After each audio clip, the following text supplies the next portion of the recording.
τον που ζήτησες. Μα τι ωραία η πραλίνα πιστάτσιο με το καταΐφι. Αν δεν το είδατε, διαφημίζουμε την Dubai Chocolate, αν δεν την ξέρετε, αλλά κρέπ. Εντάξει.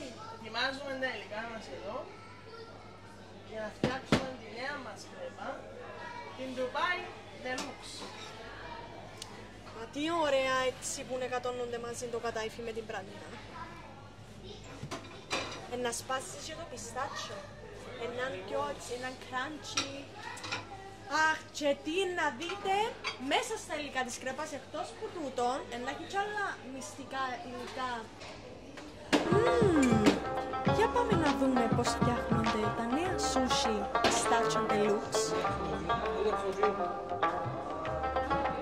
Καταΐφι βλέπω, πραλίνα πιστάτσιο βλέπω,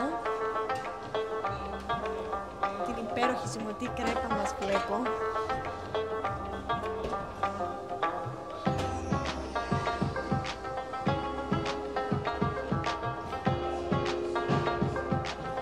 Αλίβουμε την κρέπα με τη γέμιση, με το καταΐφι και την πραλίνα πιστάτσιο.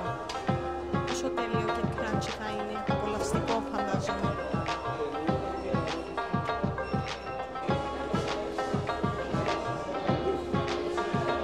Σιρόπ, σοκολάτας, παγωτό πιστάτσιο.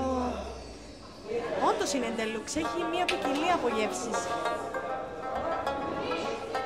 Ωραίο! Ρολάρουμε τώρα για να γίνει το σούσι. Το γλυκό σούσι. Για την ακρίβεια. Και το κόβουμε σε μικρά ρολάκια σούσι.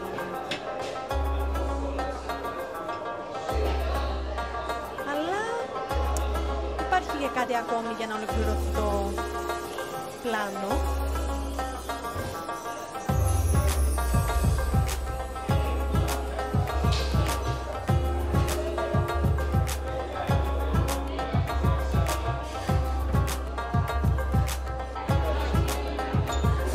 Και η τσαχπινιά της τελευταίας πινελιάς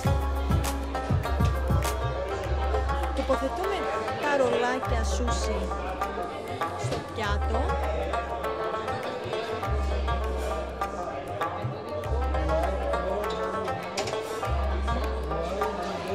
Πόσο υπέροχα φαίνονται.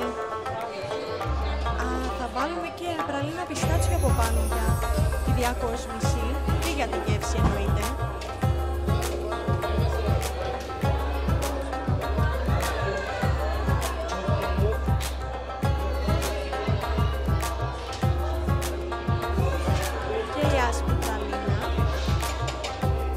Αλλά είναι υπέροχα. Θέλω να βουτήξω